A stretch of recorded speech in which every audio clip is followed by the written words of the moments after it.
Hello learners. शिक्षण अभिक्षमता यानी teaching aptitude BSTC का सबसे सरल सब्जेक्ट जिसमें आप 140 से 150 तक मार्क्स ला सकते हैं। जैसा कि हम सभी जानते हैं कि इस सब्जेक्ट में क्वेश्चन सॉल्व करते समय अपने आप को एक आदर्श और एक ईमानदार शिक्षक समझकर सबसे ज़्यादा पॉजिटिव उत्तर का चयन करते हैं तो इसके उत्तर बिल्कुल सही होते हैं और यही नियम हमें कोचिंग सेंटर्स में बताया भी जाता है जो कि बिल्कुल सही भी है। चलिए इस नियम को हम एक उदाहरण के माध्यम से समझ लेते हैं। यह क्वेश्चन है बीएसटीसी 2018 का। इसे आप अपने आप को एक आदर्श शिक्षक समझकर एक उत्तर का चयन कर लीजिए।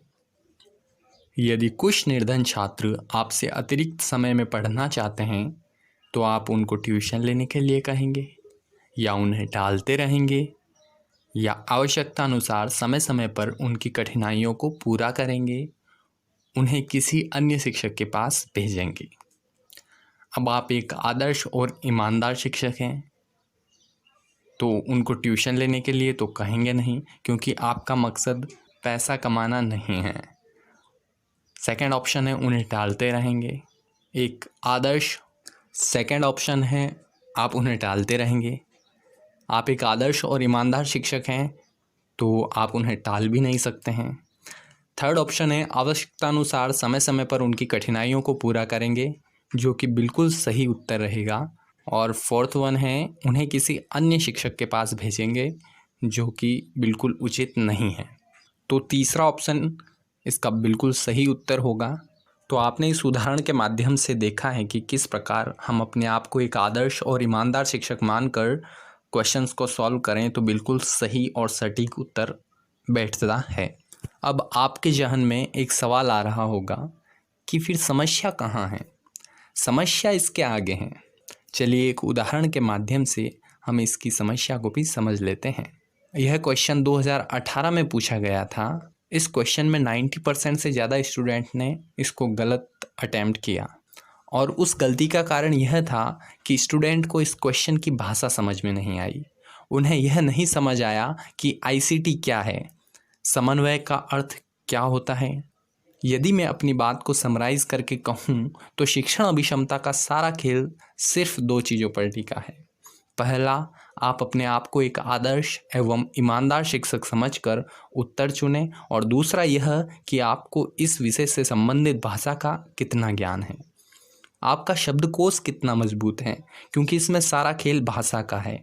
और इस समस्या का सबसे सरलतम समाधान यही है कि हम बीएसटीसी के लास्ट 10 ईयर के पेपर्स, जिसमें तकरीबन 500 क्वेश्चंस को इतने ध्यानपूर्वक और शब्दों का सही अर्थ समझकर सॉल्व करें कि हमें 30 अगस्त को एग्जामिनेशन हॉल में कोई परेशानी ना हो। और विश्वास मानिए आपका रिज़ल्ट इसकी गवाही देगा। आप एक कॉपी और पेन लेकर उन शब्दों का अर्थ लिखते जाएं जो आपको समझ नहीं आते हैं या आपको याद नहीं हैं, और रोज़ एक बार उन्हें रिवाइज़ कर लें। और यदि कोई शब्द मुझसे भी छूट जाए तो आप उस शब्द को गूगल सर्च करके अपनी कॉपी में ज़रूर लिख लें। तो चलिए शुरुआत करते हैं 2018 के पेपर से। हमारी सीरीज का पहला क्वेश्चन आपकी स्क्रीन पर है, और जैसे ही मैं क्वेश्चन को पूरा पढ़ देता हूं तब आप वीडियो को पॉज करें और अपने मन में एक सही उत्तर का चयन कर लें। क्वेश्चन है अपना, कक्षा का मॉनिटर होना चाहिए। मॉनिटर यानी वह विद्यार्थी जो शिक्षक की अनुपस्थिति में कक्षा के अन्य विद्यार्थियों को मैनेज कर सके। तो अपने ऑप्शंस हैं कक्षा का सबसे लोकप्रिय विद्यार्थी। हाँ, ये ऑप्शन सही होगा, क्योंकि कक्षा का मॉनिटर यानी कक्षा का नेता, और कक्षा का नेता वही होना चाहिए जो कि अन्य सभी विद्यार्थियों का प्रिय हो और अपनी बात को मनवा सके। सेकंड ऑप्शन है शिक्षक का प्यारा विद्यार्थी। इसमें यह जरूरी नहीं है कि शिक्षक का प्यारा विद्यार्थी अन्य विद्यार्थियों का भी प्रिय हो। थर्ड ऑप्शन है कक्षा का सबसे शक्तिशाली विद्यार्थी। यह भी जरूरी नहीं है कि शक्तिशाली विद्यार्थी अन्य विद्यार्थियों को समझा सके, और बच्चों को बलपूर्वक व भयपूर्वक मैनेज करना एक सही नीति नहीं है। कक्षा का बहिर्मुखी विद्यार्थी। बहिर्मुखी यानी जिसका ध्यान सभी तरफ रहता हो। हाँ, ऐसे विद्यार्थी क्लास को मैनेज तो कर सकते हैं पर कभी कभार नहीं भी कर सकते हैं, इसलिए पहला ऑप्शन ही इसका सही उत्तर होगा। नेक्स्ट क्वेश्चन है, शिक्षक छात्रों के नैतिक मूल्यों को विकसित कर सकते हैं क्योंकि नैतिक मूल्य यानी आदर्श नीति जैसे अनुशासन, ईमानदारी। तो क्वेश्चन यह कहना चाहता है कि शिक्षक में ऐसी कौन सी क्वालिटी होती हैं जिससे वह छात्रों के नैतिक मूल्यों का विकास कर सकता है। शिक्षक में विद्यार्थियों को प्रेरित करने की क्षमता है। हाँ, बिल्कुल सही है। शिक्षक विद्यार्थियों को अच्छे कामों के बारे में, अच्छे लोगों के बारे में बताकर विद्यार्थियों को मोटिवेट करते हैं जिससे उनके नैतिक मूल्यों का विकास होता है। सेकंड ऑप्शन है, शिक्षक विद्यार्थियों के लिए आदर्श होते हैं। हाँ, हो सकता है, किंतु पहले वाला इससे बेटर ऑप्शन लग रहा है। थर्ड है, विद्यार्थियों में शिक्षक के प्रति भय होता है। तो यह तो होगा ही नहीं क्योंकि भय या डराना धमकाना सही तरीका नहीं है।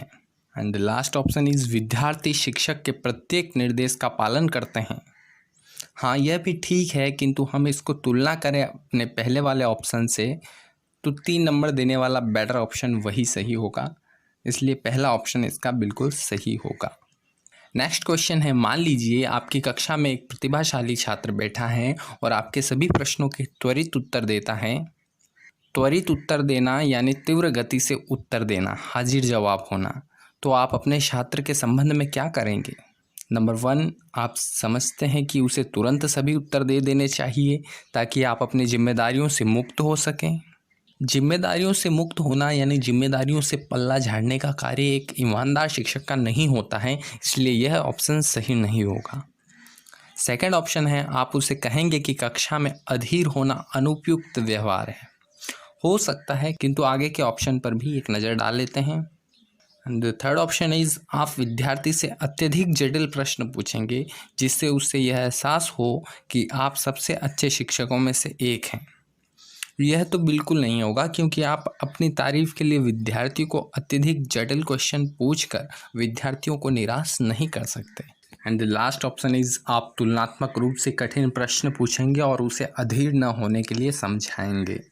जी हाँ, यह हो सकता है कि आप एक स्तर के बाद उससे थोड़े थोड़े कठिन क्वेश्चन पूछते रहें और उसे यह समझाएं कि जल्दीबाजी न करें एवं आराम से उत्तर दें। तो इसका पहला सही होगा। नेक्स्ट क्वेश्चन है, यह माना जाता है कि महिला शिक्षक प्राथमिक स्तर की शिक्षा के लिए अधिक उपयुक्त हैं क्योंकि वे बच्चे के साथ धैर्यपूर्वक और प्यार से काम करती हैं, उनके पास अन्य व्यवसायों के लिए कम अवसर हैं, वे कम वेतन पर काम करने के लिए सहमत होती हैं, इस पेशे के लिए उच्च योग्यता की कोई आवश्यकता नहीं होती है। इसमें पहला वाला बिल्कुल सही होगा क्योंकि वे बच्चे के साथ धैर्यपूर्वक और प्यार से काम करती है। महिलाएं जो होती है उनमें पुरुषों की अपेक्षा ममता अधिक होती हैं, वह बच्चों को पुरुषों की अपेक्षा अच्छी तरह से समझ पाती है, इसलिए प्राथमिक स्तर की शिक्षा के लिए महिला शिक्षक को अधिक उपयुक्त माना गया है। नेक्स्ट क्वेश्चन है, जब आप किसी व्यक्ति को दरवाज़ा बंद करने का निर्देश देते हैं और वह कड़ाई से निर्देश का पालन करता है तो यह निष्कर्ष निकाला जा सकता है कि आपने एक प्रभावी निर्देश दिया है, संदेश ग्राही द्वारा प्राप्त किया गया है, आपने संदेश भली भांति स्पष्ट किया है, ग्राही आपके आदेश को स्वीकार करने के लिए तैयार हैं।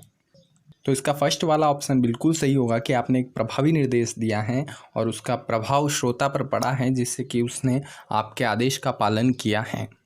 नेक्स्ट क्वेश्चन है, कक्षा कक्ष में संचार निर्भर करता है शिक्षक की स्पष्ट करने की क्षमता पर, विषय की कठिनाई स्तर पर, विद्यार्थियों की योग्यता पर, कक्षा अंतःक्रिया पर। देखिए, पहले क्वेश्चन को समझते हैं कि कक्षा कक्ष में संचार निर्भर करता है। संचार मीन्स कम्युनिकेशन। तो क्लास में कम्युनिकेशन किस चीज़ पर डिपेंड करता है? शिक्षक की स्पष्ट करने की क्षमता पर या विषय की कठिनाई स्तर पर, विद्यार्थियों की योग्यता पर। हाँ, यह सब भी हो सकता है, किंतु इसका जो लास्ट वाला ऑप्शन है कक्षा अंतःक्रिया पर, यहाँ अंतःक्रिया का मीनिंग आपको पता होना जरूरी है। तो अंतःक्रिया का मतलब होता है इंटरेक्शन। इंटरेक्शन मीन्स एक दूसरे से बातचीत करके, चर्चा करके। तो क्लास की कम्युनिकेशन जब स्टूडेंट्स और टीचर दोनों एक दूसरे से चर्चा करके कम्युनिकेशन को आगे बढ़ाएंगे तो बहुत अच्छी होगी। नेक्स्ट क्वेश्चन है, एक शिक्षक को करना चाहिए अधिकाधिक मात्रा में धन कमाना? नहीं, क्योंकि एक आदर्श शिक्षक धन लोलुपता में नहीं पड़ता है। छात्रों के शैक्षिक उत्थान के लिए प्रयास करना? बिल्कुल, शिक्षक का यही काम होता है कि वो अपने छात्रों के शैक्षिक उत्थान मतलब शिक्षा के क्षेत्र में उसका कैसे कल्याण हो, यही उसका प्रयास रहता है। थर्ड ऑप्शन है छात्रों के हित के कार्य। हाँ, ये भी अच्छा है, लेकिन सेकंड वाला ऑप्शन इससे बेटर है। छात्रों की देखभाल भी अच्छा ऑप्शन है, लेकिन जो सेकेंड वाला ऑप्शन है कि छात्रों के शैक्षिक उत्थान के लिए प्रयास करना, this is the most valuable option for this question. Next question है, ग्रामीण क्षेत्रों में विद्यालय छोड़ने वालों की सर्वाधिक दर का कारण क्या है? क्वेश्चन कह रहा है ग्रामीण क्षेत्रों में विद्यार्थी जल्दी ही स्कूल को क्यों छोड़ देते हैं? अप्रासंगिक पाठ्यक्रम, अप्रासंगिक मतलब इररिलेवेंट, जो कि उनकी सोच से मैच नहीं खाता हो, अप्रासंगिक पाठ्यक्रम, तो ये भी हो सकता है। सेकंड, गरीबी, ये भी हो सकता है, गरीबी के कारण भी विद्यालय छोड़ते हैं। And the third option is त्वरित रोजगार की उत्सुकता। त्वरित मीन्स जल्दी रोजगार पाने की उत्सुकता। तो ये ऑप्शन सबसे बेस्ट है कि त्वरित रोजगार की ओर उत्सुकता, जल्दी पैसे कमाने के लिए ग्रामीण क्षेत्रों में विद्यालय छोड़ देते हैं। द फोर्थ ऑप्शन इज शिक्षकों के साथ अनुपयुक्त पारस्परिक संबंध। तो यह तो बिल्कुल भी सही नहीं लग रहा है। Third option is the right option. Next question है, एक शिक्षक अपने छात्रों से मधुर संबंध किस प्रकार स्थापित कर सकता है? उनसे सदैव हंसी मजाक करके, उनसे उचित दूरी बनाकर, उनकी समस्याओं को सुनने के बाद उनका निदान करके, छात्रों को अपना मित्र बनाकर। देखिए, मित्र बनाना शिक्षक का काम नहीं होता है, और उनसे सदैव हंसी मजाक करके, हंसी मजाक भी मित्र ही करते हैं, ये शिक्षक का काम नहीं है। उनसे उचित दूरी बनाकर, तो दूरी बनाकर भी आप उनसे मधुर संबंध नहीं रख सकते हैं।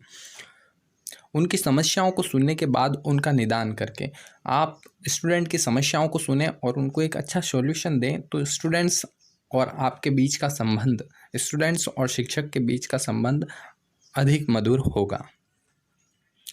नेक्स्ट क्वेश्चन है, यदि कुछ निर्धन छात्र आपसे अतिरिक्त समय में पढ़ना चाहते हैं तो आप उनको ट्यूशन लेने के लिए कहेंगे, उन्हें टालते रहेंगे, आवश्यकतानुसार समय समय पर उनकी कठिनाइयों को पूरा करेंगे, उन्हें किसी अन्य शिक्षक के पास भेजेंगे? इस क्वेश्चन को अपन ने पहले भी सॉल्व कर लिया है, तो इसका सही उत्तर है आवश्यकतानुसार समय समय पर उनकी कठिनाइयों को पूरा करेंगे।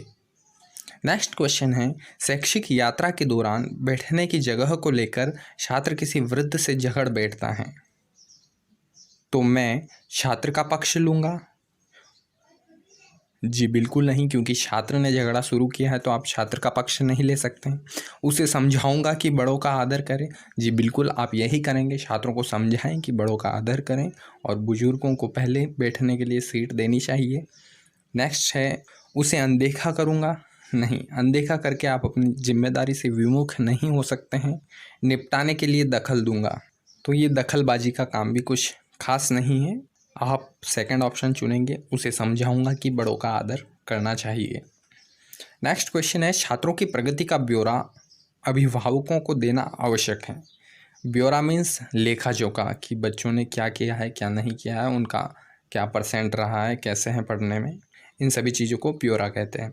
तो छात्रों की प्रगति का ब्यौरा अभिभावकों को, यानी उनके पेरेंट्स को देना आवश्यक है, उनके माता पिता को देना आवश्यक है, क्योंकि इससे अभिभावक अपने बच्चों की प्रगति को जान सकते हैं। बिल्कुल सही है, जब माता पिता के पास बच्चों की सही रिपोर्ट पहुंचेगी तभी तो वो जान पाएंगे ना कि बच्चे कितना कुछ सीख रहे हैं। सेकंड है, इससे अभिभावक को ट्यूशन लगाने की उचित सलाह मिलती है। तो ट्यूशन जैसा कोई काम एक आदर्श शिक्षक का नहीं होता है, तो अलग से ट्यूशन लगाने वाला ऐसा कोई काम आदर्श शिक्षक का नहीं होता है। इससे बच्चों में डर बना रहता है, तो डराने धमकाने वाला भी कॉलम चलता नहीं है। बच्चे अभिभावकों को गलत जानकारी नहीं दे सकते हैं। हाँ, यह भी हो सकता है, लेकिन जो फर्स्ट वाला ऑप्शन है वो सबसे बेटर है, 3 नंबर आपको वही दिलाएगा। यदि आप मूल्यांकन कर रहे हैं तो आप मूल्यांकन मीन्स आप किसी के कार्य को जज कर रहे हैं, तो आप कार्य के अनुसार ही अंक प्रदान करेंगे। ऑफ कोर्स, जितना उसने काम किया होगा उसी हिसाब से उसको अंक मिलेंगे ना, या उन्हें अधिक अंक देंगे जो आपसे ट्यूशन पढ़ते हैं। जी, ऐसा कोई काम आदर्श शिक्षक नहीं करते हैं। अमीर छात्रों को अधिक अंक देंगे, जी नहीं, ईमानदार शिक्षक का यह भी काम नहीं होता है। पिछड़े छात्रों को अधिक अंक देंगे, यह भी ठीक ठाक है, लेकिन जो ओरिजिनल है और जो बेस्ट है वो यह है कि कार्य के अनुसार ही अंक प्रदान करेंगे। नेक्स्ट क्वेश्चन है, एक अध्यापक को दृश्य श्रव्य सामग्री का प्रयोग करना चाहिए। दृश्य श्रव्य सामग्री क्या? प्रोजेक्टर है, रेडियो है। तो एक अध्यापक को कक्षा में दृश्य श्रव्य सामग्री का प्रयोग करना चाहिए, क्योंकि छात्रों की पाठ में रुचि रहती है। बिल्कुल सही है। छात्रों का ध्यान पढ़ाई में केंद्रित रहता है, यह भी सही है। जब बच्चे देखते हैं प्रोजेक्टर पर तो उन्हें पढ़ना अच्छा लगता है। ज्ञान को वास्तविक रूप प्रदान करने व पाठ में विविधता लाने में सहायक होती है, यह भी सही है। या उपरोक्त सभी? जी हाँ, ये सारे के सारे बिल्कुल सही हैं, तो इसमें फोर्थ ऑप्शन सही हो जाएगा। कक्ष में संप्रेषण होना चाहिए। संप्रेषण मीन्स संचार, कम्युनिकेशन, वार्तालाप, जो भी अपन ने कुछ टाइम पहले पढ़ा था। नंबर फर्स्ट शिक्षक केंद्रित, सेकंड सामान्य केंद्रित, थर्ड छात्र केंद्रित या पाठ्य पुस्तक केंद्रित। तो क्लास का कम्युनिकेशन बेटर करने के लिए, अच्छा करने के लिए, अब देखिए स्कूल में सब कुछ छात्रों के लिए ही होता है। पाठ्य पुस्तक, शिक्षक, यह सभी छात्रों के लिए ही है। इसलिए क्लास का कम्युनिकेशन में छात्रों को मध्य में रख, यानी कि छात्र जिसमें प्रमुख भूमिका निभा रहे हों, ऐसा कम्युनिकेशन क्लास का होना चाहिए। तो इसका थर्ड ऑप्शन बिल्कुल सही हो जाएगा। सेकंड ऑप्शन भी हो सकता है जिसमें आपको 2 नंबर मिल जाए, लेकिन जो 3 नंबर दिलाएगा वो आपका छात्र केंद्रित यानी थर्ड ऑप्शन ही होगा। नेक्स्ट क्वेश्चन है, कक्षा शिक्षण में ICT का प्रयुक्त करते समय। ICT क्या होता है? इंफॉर्मेशन व कम्युनिकेशन टेक्नोलॉजी, जैसे कि प्रोजेक्टर, रेडियो, लैपटॉप, कंप्यूटर जैसी टेक्निकल चीज़ें जो कि पढ़ने और पढ़ाने के लिए सहायक होती हैं। तो कक्षा शिक्षण में, शिक्षण मतलब पढ़ाना, तो कक्षा में पढ़ाते हुए ICT प्रयुक्त करते समय अध्यापक की आवश्यकता नहीं रहेगी। क्यों नहीं रहेगी? ICT यानी कंप्यूटर वगैरह प्रोजेक्टर में पढ़ाने के लिए अध्यापक की आवश्यकता ज़रूर रहेगी। अध्यापक के लिए कार्यभार अधिक हो जाएगा? ऐसा भी बिल्कुल नहीं होने वाला है। अध्यापक की भूमिका समन्वयक के रूप में रहेगी। समन्वयक मतलब तालमेल बैठाने वाला, सामंजस्य बैठाने वाला। तो ये ऑप्शन सही है, क्योंकि जब अध्यापक प्रोजेक्टर से पढ़ाएगा तो वो बच्चों का प्रोजेक्टर से तालमेल बैठाने का कार्य ही कर रहा होगा। तो थर्ड ऑप्शन इसका बिल्कुल सही हो जाएगा। नेक्स्ट ऑप्शन है, अध्यापक की भूमिका केंद्रीय हो जाएगी। तो यह भी हो सकता है, लेकिन थर्ड ऑप्शन इसका बिल्कुल सटीक ऑप्शन, सटीक और सही उत्तर होगा। नेक्स्ट क्वेश्चन है, समाज में शिक्षकों का स्तर ऊंचा होना चाहिए क्योंकि शिक्षक अत्यधिक मानसिक कार्य करते हैं। नहीं, ऐसा बिल्कुल नहीं है कि शिक्षक बहुत ज़्यादा मानसिक कार्य करते हैं इसलिए उनका स्तर ऊंचा हो, क्योंकि मानसिक कार्य तो कलेक्टर वगैरह भी करते हैं, तो उनसे भी ऊंचा शिक्षकों का स्तर क्यों होना चाहिए?